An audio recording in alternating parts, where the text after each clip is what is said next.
Hey, this is Mike from Junkie on Crafts and Builds, and this is my impression video for G.I. Joe Classified Series number 107, NightForce Tunnel Rat. Now this guy is a Walmart exclusive figure, as are the other NightForce figures in the G.I. Joe Classified Series line. But I'm really glad I finally got this guy. I like the look of him. I really have been collecting the other NightForce figures, and they're really awesome. I know this is going to be a redeco of the original Tunnel Rat, which we'll look at later on in this video.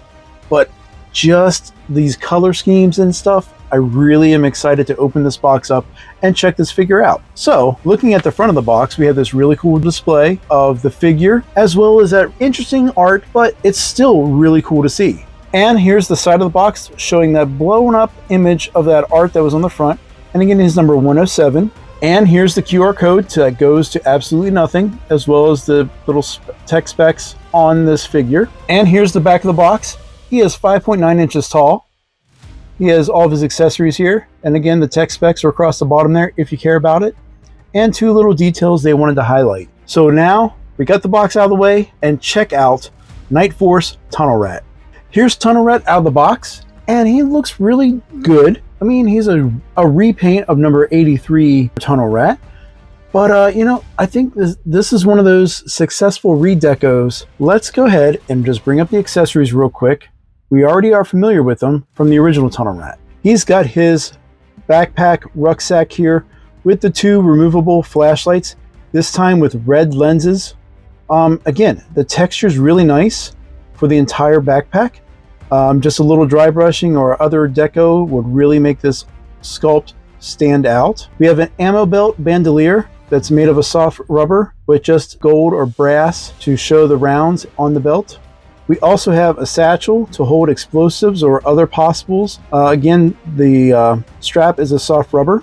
We have this little revolver for his chest holster. No blast effect, but simple enough. Kind of a grayish metal look with a black grip. We have our combat knife, his heavy assault rifle with ammo belt with a high-powered scope, a red filtered lens, blast effect compatible, and we have two foldable legs. Challenge I had with both this version and the first version of Tunnel Rat is this gun is kind of warped, but this one isn't as bad as number 83. Final signature accessory is Tunnel Rat's night vision goggle harness with 4 lenses, again in that red filter. So now that we've gone through Tunnel Rat's accessories, let's get him all kitted up. And there he is, all kitted up, carrying all his accessories, and it's a lot. That's all I can say, man. Tunnel Rat, for a guy who's supposed to be able to sneak around in tight spots, carries a lot of shit, dude. This NightForce version is supposed to be going along with this whole Dark Energon storyline that we have NightForce figures like Big Ben, Shooter, Wolf Spider, and we had the other army builder from Cobra, the Mole Rat. But yeah, I mean, he looks cool. You know, he's about the same as original counterpart. Why don't we get a little closer look? First off, his head sculpt is really, really awesome. I do like the Asian influences that kind of go in with the character. And we'll talk more about Tunnel Rat in a little bit. The deco, the camouflage bandana is really cool. The red lenses on the flashlights are a really nice touch, and also on the NVGs. And just like the other male counterparts in the NightForce line, he's got this special unique insignia on his left shoulder. And this overall dark deco, I think, like I said before, really complements him in regards to either being on the NightForce team or going along and just being his own individual character if you didn't get the original Tunnel Rat. And I'm just going to go right ahead to the comparison because I never did impressions video for the original Tunnel Rat. So we're going to knock out 2 birds with 1 stone and talk about Tunnel Rat and all his iterations in this video. So first off, the entire deco for the original Tunnel Rat is straight vintage beautifulness.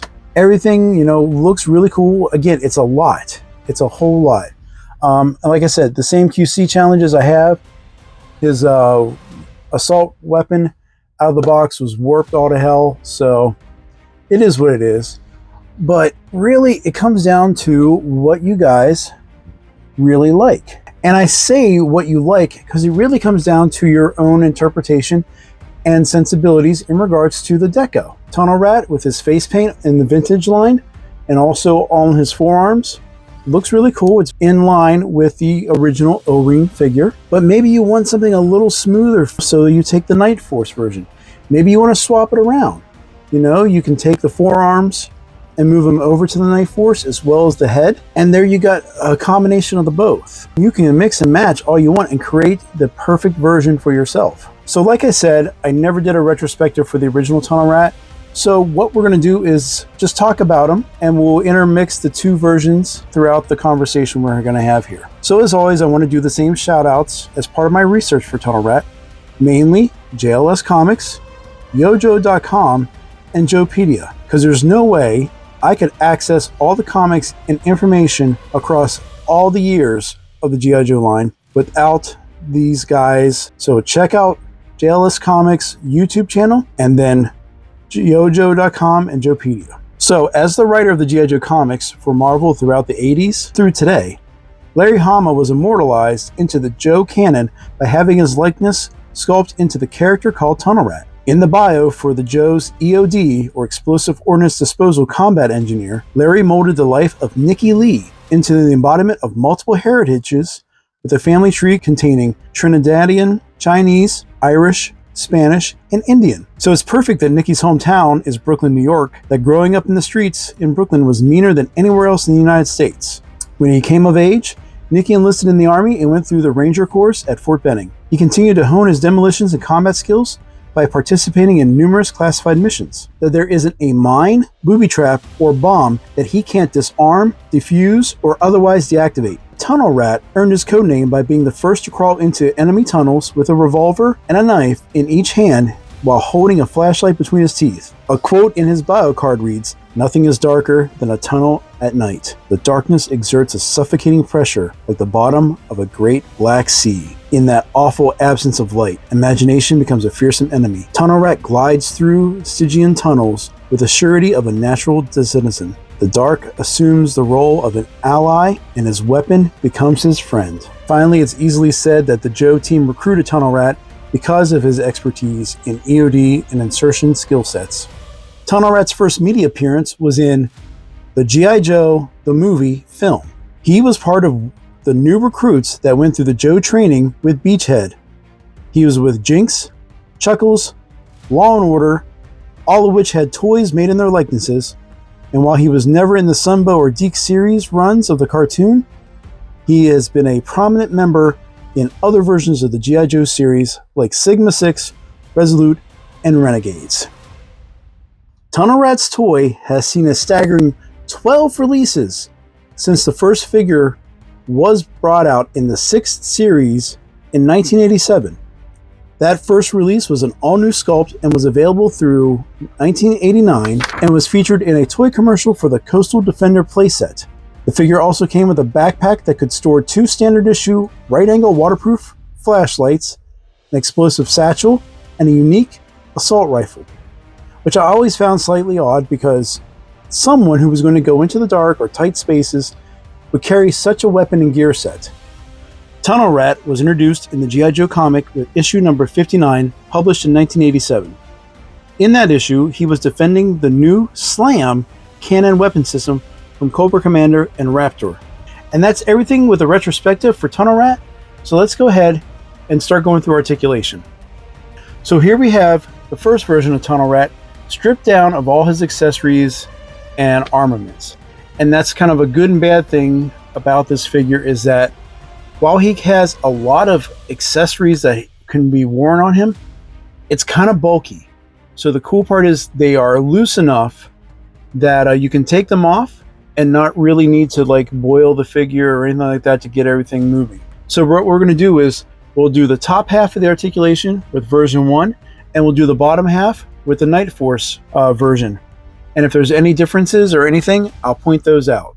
So the head is on a double ball peg, and kind of like with Chuckles and the other characters with these double ball pegs and an open exposed chest, you get that line across the figure. Some people may not like that. It is what it is. You get your articulation that you want. The head can turn 360 on that top ball peg, He can look up that far. He can look down that far, utilizing both ball pegs. And we can get a little bit of a tilt. Now, one thing I did note with my NightForce one is that the head is a little more loose at this double ball peg, specifically at the bottom part, than on this first version.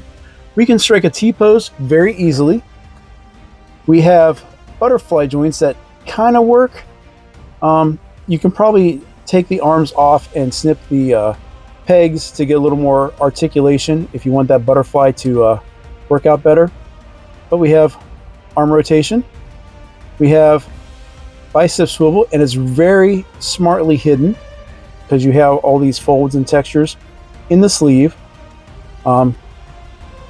We have double jointed pinless elbows, which are always nice. We have wrist rotation, and here on the left arm, we have a horizontal hinge for in and out. And on this side, we have a vertical hinge up and down. Moving down to the abs, we have that hinge for the torso that you can bend down that far. And you can bend that back that far before you break the sculpt. And we have waist rotation like every other G.I. Joe classified series figure. So here we are at the lower legs, and we're not going to be looking at anything mind-blowing or new. We have our drop-down hips that allow us to kick up 90 degrees back before we start bowing out that far. We have a very nice thigh swivel on both sides. We of course have pinless double jointed knees. We have a bit of a boot rotation here, not too much because of the sculpt of the legs, but we have one click down, we have one click up for the ankles, and we have a pivot. So the only real comparison I want to do for these two guys, because I've already compared them against each other, is really build out this NightForce team. And so far we have 4 members of this team, starting with Big Ben, Wolf Spider, Jody Shooter, and now Tunnel Rat.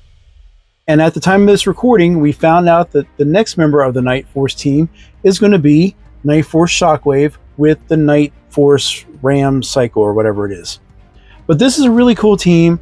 Again, they all have different head attachments that kind of cover their face or give them a mask. So if I had to rank the NightForce team right now, number 1 would be Shooter, 2 is Tunnel Rat, 3 is Wolf Spider, and 4, which is the weakest, is Big Ben. Final impressions of the G.I. Joe Classified Series number 83 and 107, Tunnel Rat and NightForce Tunnel Rat. I really think this character is really cool. I enjoyed him in the movie. I thought he was the most interesting of the new recruits, and these figures don't disappoint. We do have some QC issues in regards to like the warping of the weapons, and some of the accessories really are just too big for the smaller body buck. So they kind of hang off all over him, and it really kind of makes a little bit of a bugbear trying to get things posed and whatnot. Some people I know have even put like a little dab of glue to adhere the otherwise the sculpt for this figure is really good. You know, overall tolerances are acceptable. The head, the double ball peg on my NightForce Tunnel Rat is a little looser than I want, but that's easily remedied with a little bit of kiki. The ball peg going into the neck, like we've seen with other recent G.I. Joe figures, they really leave zero room for that ball peg to actually articulate. So you don't really get a lot of up or able to do anything like, you know, give some attitude or anything. So that might be something I might trim up a little bit.